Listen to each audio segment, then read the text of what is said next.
Hello dear friends, I welcome you all for the lecture number 9 on Hammett linear free energy relationship. In this lecture we will discuss the one more example of concave upward deviation. Concave upward deviation which is seen in hydrolysis during the hydrolysis of ethyl esters in 99.9% H2SO4. Now here is the reaction.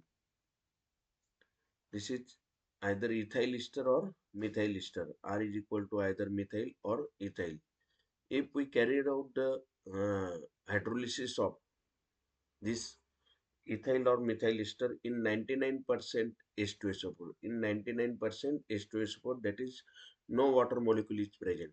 99.9% H2SO4 to give simple hydrolysis of ester is taking place, and we have a corresponding acid and alcohol. So here, if we plot a graph of a rate constant versus substituent constant, rate constant versus substituent constant, then for methyl ester we have a straight line.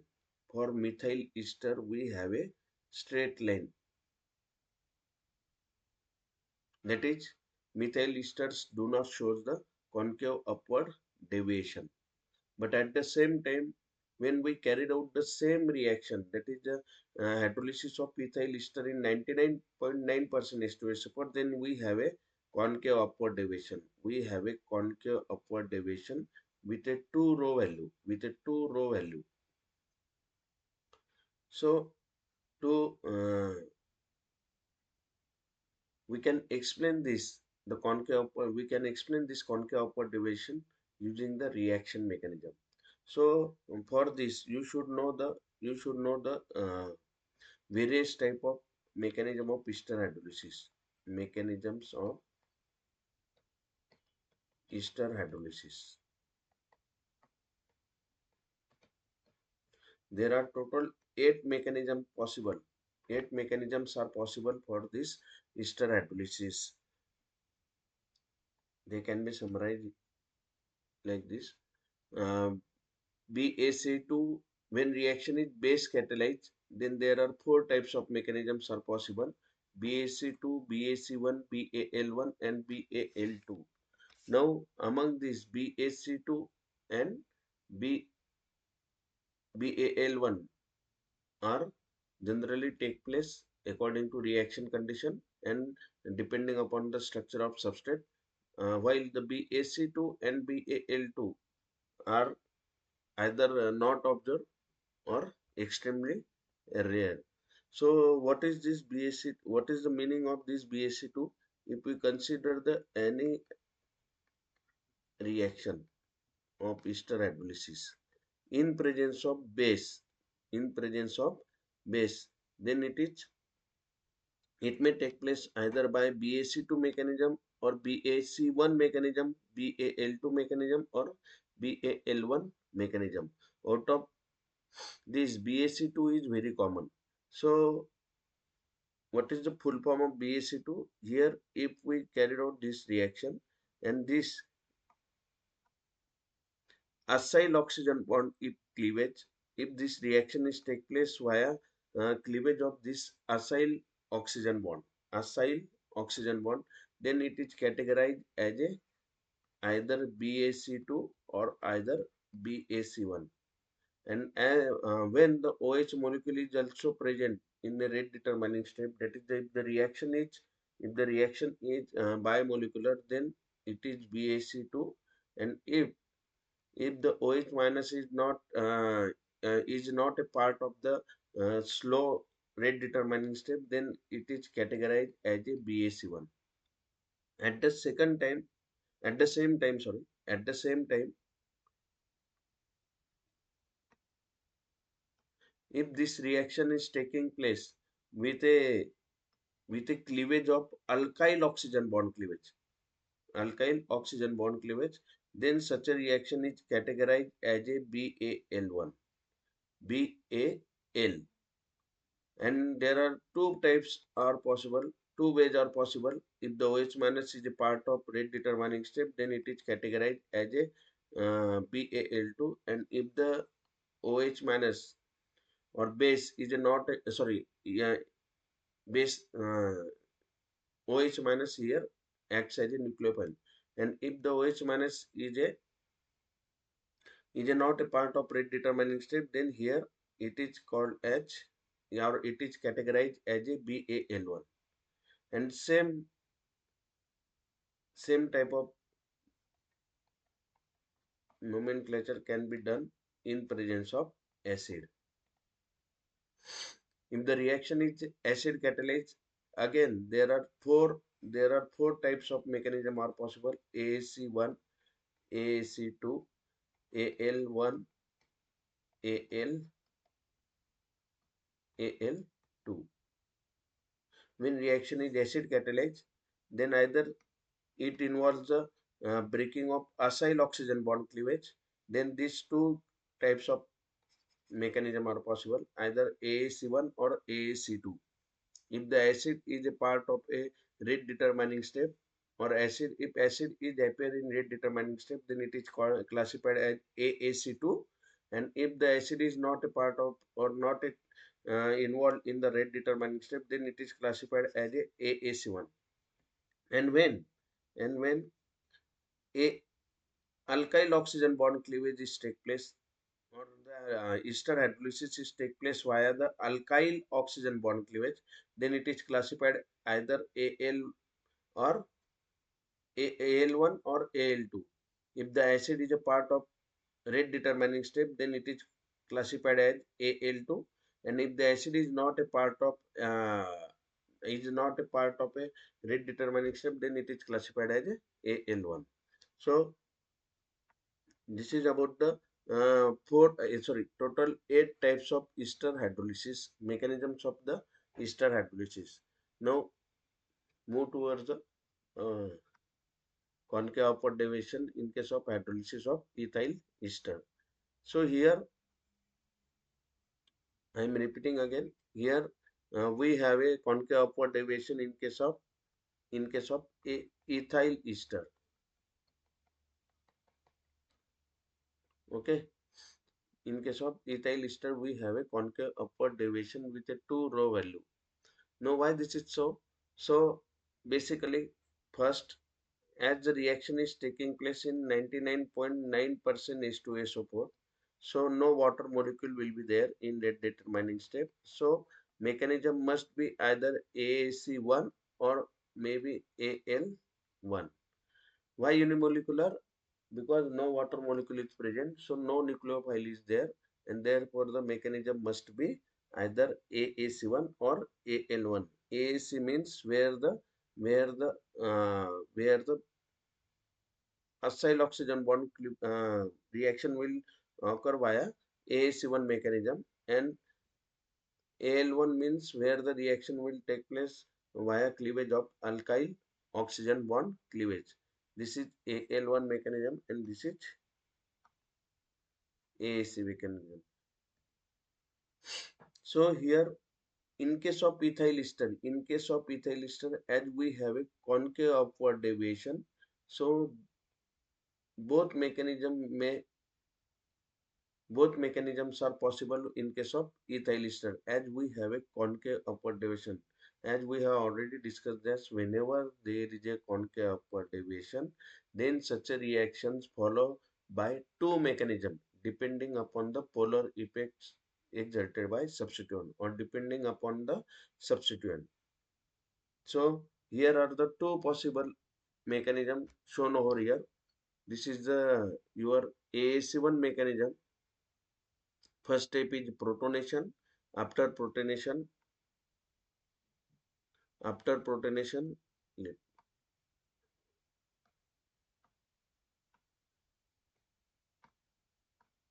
after protonation, this acyl oxygen bond cleavages take place to form a iselenium ion. To form a iselenium ion, and then after addition of water give you corresponding acid. Corresponding acid, and the raw value for this AAC1 mechanism of this particular reaction, the raw value is minus 3.25. So what does this reaction constant value indicate? The value of reaction constant is negative, and therefore it indicates it means the electron density is going away from the reaction center. Here the reaction center is this acyl carbon. Here the reaction center is this acyl carbon. So in electron density, you can see that the arrow is shown over here. The electron density is coming away from the reaction center, so rho value is minus 3.25. Now, this type of mechanism is shown by a substituent, which are the strong electron donating group, which are the strong electron donating, or weak electron donating, or moderate electron donating, or any substituent with electron donating tendency will follow this mechanism. But when the strong electron withdrawing group is there, when the strong electron withdrawing group is there, then this kind of mechanism is not possible. This kind of mechanism is not possible because the electron withdrawing group destabilizes this acyl carbocation, and therefore in such a cases the mechanism of this ester hydrolysis in presence of 99% 99.9% H2S support, the mechanism of the ester hydrolysis, it changes from AAC1 to AL1, which is shown over here, and the rho value for this reaction is plus 2.0. That is, electron density is now coming towards the reaction center. Now electron density is coming towards the electron reaction center, and therefore rho value is plus 2.0. So in this AL1 mechanism, the alkyl oxygen bond cleavage is take place. Alkyl oxygen bond cleavage is take place, and therefore it is categorized as a AL1, not AL2. Why not AL2? As AL2 is not possible, as we are using the 99.9% H2S support, so no water molecule is present, and therefore this second type of mechanism is categorized as a AL1 mechanism. And when this AL1 mechanism is pure, when the strong electron withdrawing group is there, whenever the strong electron withdrawing group is there, then such a substituent destabilizes this acylinium carbocation, and therefore this mechanism is not followed when the electron withdrawing group is there, and therefore the other possible mechanism, that is AL1, when electron withdrawing group is there, they follow the AL1 mechanism, and therefore two we have a two reaction constant. This is for substituent, when the substituent effect of substituent is electron withdrawing, and this is 3.25 is when substituent is electron donating. When substituent is strong electron donating, then it will favor or it will accelerate the formation of acylinium cation, and therefore rate of the strong electron donating group will be higher. At the same end, the at the other end, at the other end, when the strong electron withdrawing group is there, then it will favor the AL1 mechanism. It will favor the AL1 mechanism, and AAC1 mechanism is completely absent. And in such a cases, this AL1 reaction is accelerated when strong electron withdrawing group is present. Now, what is about this? What is about this methyl ester? If we consider the both type of mechanism which are possible, both type of mechanism ARCOO,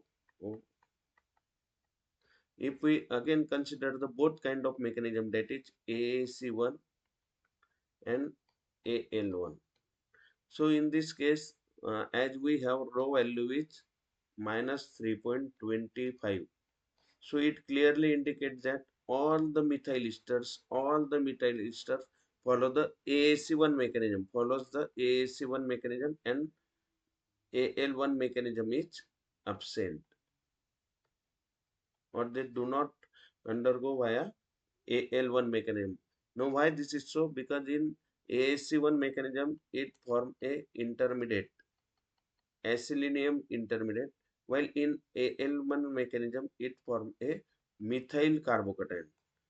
Now methyl carbocation is too unstable. Methyl carbocation is too unstable to form, and therefore all the methyl ester, uh, when electron donating substituent is present, then it follow the AAC1 mechanism with faster rate.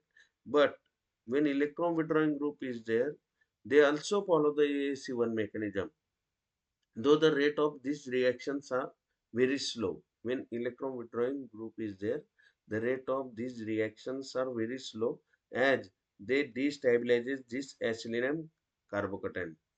Because uh, if they follow the AL1 mechanism, then in AL1 mechanism, formation of methyl carbocation is take place, which is impossible. Formation of methyl carbocation is too unstable to form. The mechanism of both possible mechanism are shown over here. This is your methyl ester in this reaction acyl oxygen bond cleavage, and therefore reaction mechanism is categorized as AAC1 to form acetylenium carbocation. This acetylenium carbocation is stabilized by electron donating group but destabilized by electron withdrawing group. And if we consider, as the electron withdrawing group destabilizes this acetylenium cation, the other possible mechanism is AL1. AL1, that is alkyl. But this AL1 mechanism produces this methyl carbocation, and this formation of this methyl carbocation is too unstable. Sorry, mhm, too unstable to form, and therefore, whenever the electron withdrawing substituent is also present, though it will follow the AAC1 mechanism, and methyl ester will never undergo ester hydrolysis mechanism via AL1, and therefore for methyl ester we have a straight line, and in case of ethyl ester we have a concave upward deviation. The concave upward deviation means change in the reaction mechanism is changing. So this is all about the hydrolysis of uh, methyl ester and ethyl ester, where methyl ester shows straight line while ethyl ester shows deviation from the straight line and showing the concave upward deviation, which clearly means there is a change in reaction mechanism whenever the polar effect is changing from strong electron donating to strong electron withdrawing, or a vice versa. Thank you.